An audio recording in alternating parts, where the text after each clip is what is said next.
राजाधिराज सद्गुरुनाथ महाराज की जय. आम्ही वैकुंठीचे वासी भाग पहिला. विविध संप्रदायातील 100 संतांची संक्षिप्त चरित्र.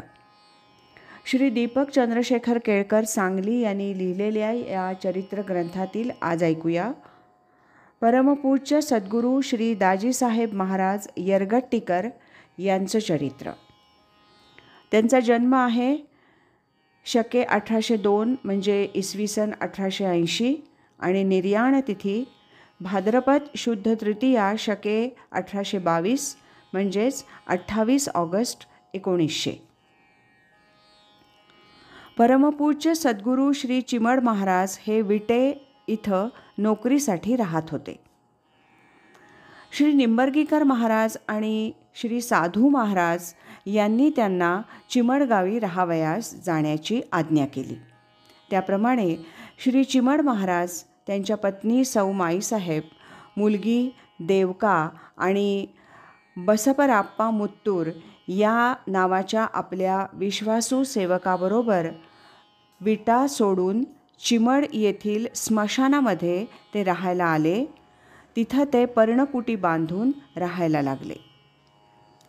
इथं राहायला आले असताना इसवी सन 1880 साली श्री महाराजांना पुत्ररत्न झालं. हा पुत्र जन्माला आला तेव्हा बाळंतिणीच्या खोलीत लख्ख प्रकाश पडला होता. उपजतच या मुलाच्या डोक्यावर केस होते आणि ते एखाद्या जटाधारी तपस्वी पुरुषाच्या केसांप्रमाणे भरपूर आणि लांब सडक होते. इतके की त्या केसाखाली मुलाचे डोळे झाकून गेले होते. तेव्हा मुलाला डोळेच नाहीत की काय अशी सर्वांना शंका आली. डोळ्यावरील केस बाजूला केल्यावर त्या मुलाचे पाणीदार आणि तेजस्वी डोळे सर्वांना दिसले.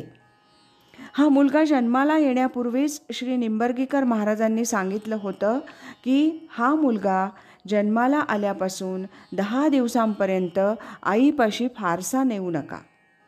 त्याप्रमाणे 10 दिवस या मुलाचा सांभाळ परमपूज्य श्री लक्ष्मीबाई अक्का यांनी केला. 12व्या दिवशी बारशाच्या वेळी या मुलाचं नाव रघुनाथ असं ठेवण्यात आलं. हे मूल लहानपणी फार रडवं होतं म्हणून त्याला घेऊन श्री चिमड महाराज सहकुटुंब निंबर्गीला गेले. श्री निंबर्गीकर महाराजांनी या मुलाला आपल्या मांडीवर घेतलं आणि मस्तकावरून आपला वरद हस्त फिरवला. यावेळी सौ माईसाहेब महाराज या श्री निंबर्गीकर महाराजांना म्हणाल्या, महाराज हा मुलगा वाजवीपेक्षा जास्त रडतोय, काय करावं? तेव्हा श्री निंबर्गीकर महाराजांनी या मुलाचं नाव काय ठेवलं आहे असं विचारलं.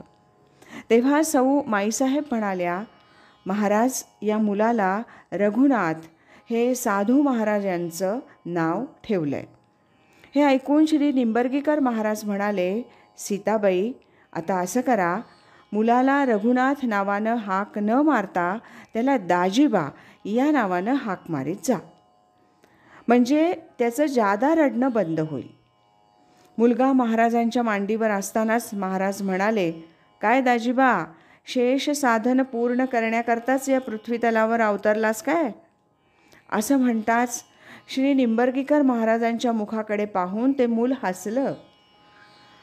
हे रघुनाथ उर्फ दाजीबा म्हणजेच आमचे परमपूज्य सद्गुरू श्री दाजीसाहेब महाराज यरगट्टीकर.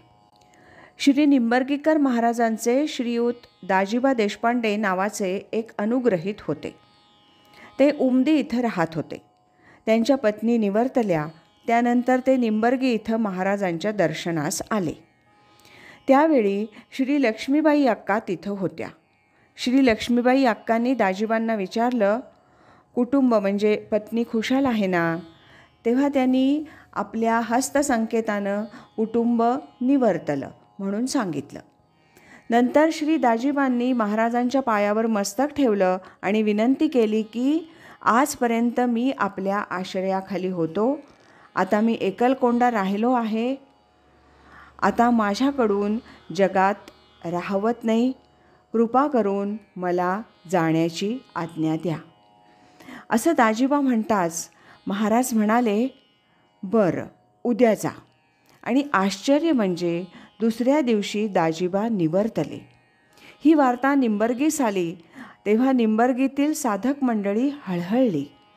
तेव्हा महाराज म्हणाले, दाजीबांचं निम्म साधन झालं असून शेष साधन पूर्ण करण्याकरता तो पुन्हा कर्मभूमीवर येणार आहे. त्याबद्दल काळजी का करता?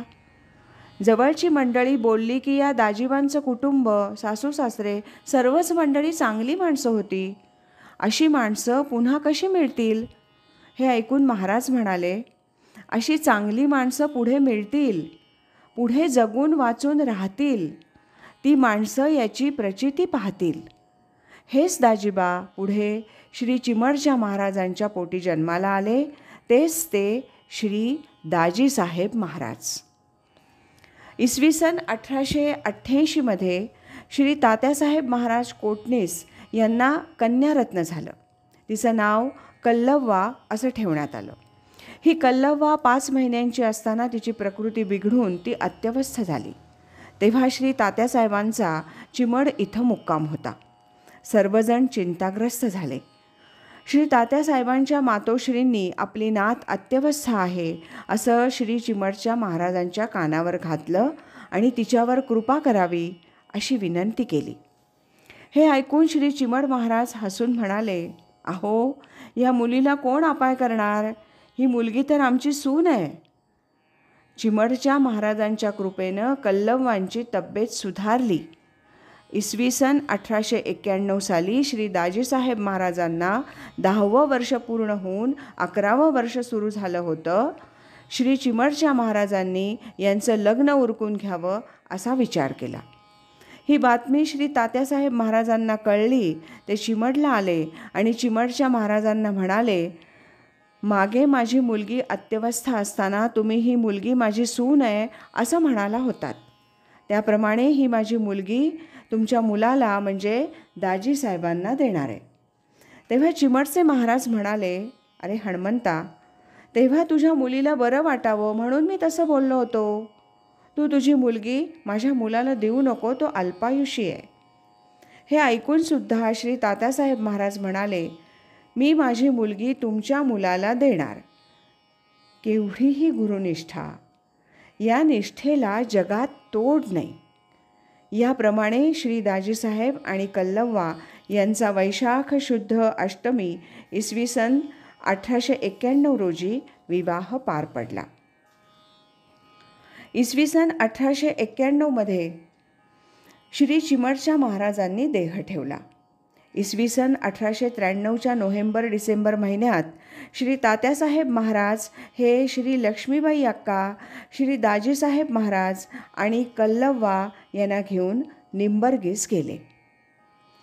तिथं गेल्यावर या बालदाम्पत्यानं म्हणजे श्री दाजीसाहेब आणि कल्लव्वा यांनी श्री निंबर्गीकर महाराजांच्या समाधीची जोडीनं पूजा केली.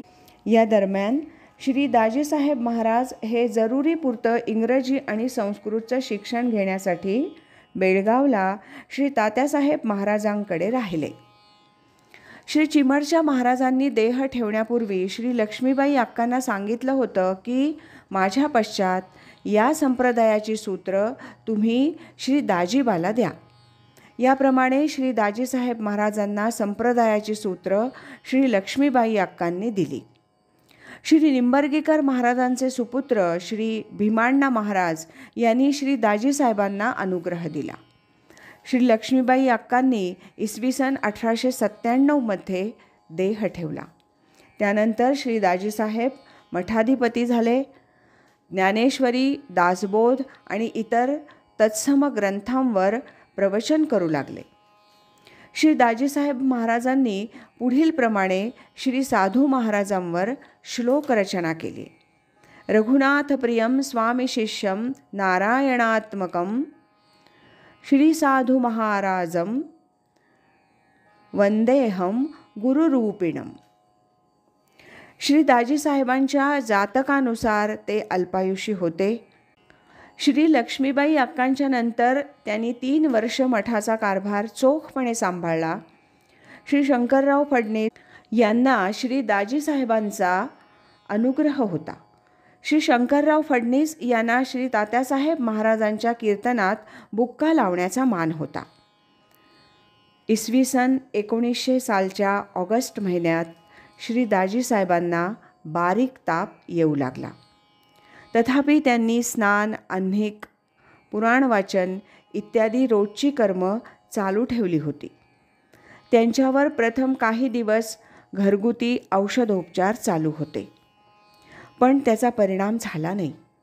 20 ऑगस्ट नंतर त्यांची प्रकृती अधिकच बिघडली आणि खाकऱ्यातून रक्त पडू लागलं. श्री दाजीसाहेब अत्यवस्थ आहेत ही बातमी सांगलीला श्री तात्यासाहेबांना कळाली. त्यांनी आपले बंधू श्री पुंडलिकराव आणि श्री नानबा फडणीस या दोघांना तातडीनं चिमडास पाठवलं.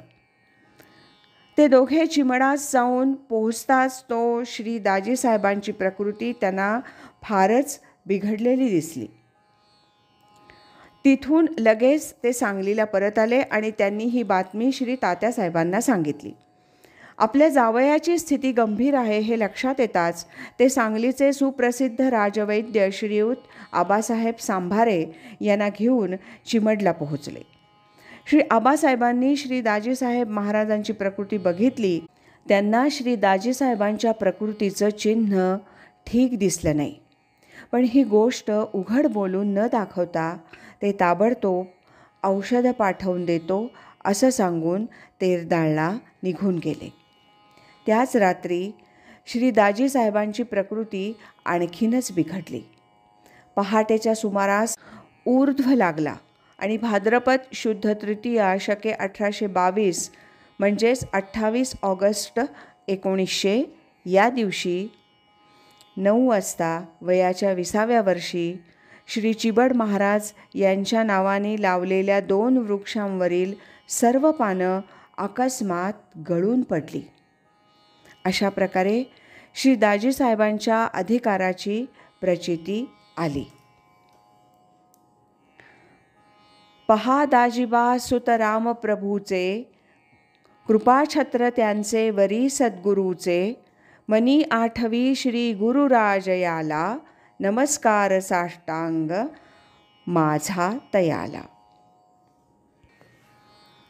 हे होतं परमपूज्य सद्गुरू श्री दाजीसाहेब महाराज यरगट्टीकर यांचं चरित्र.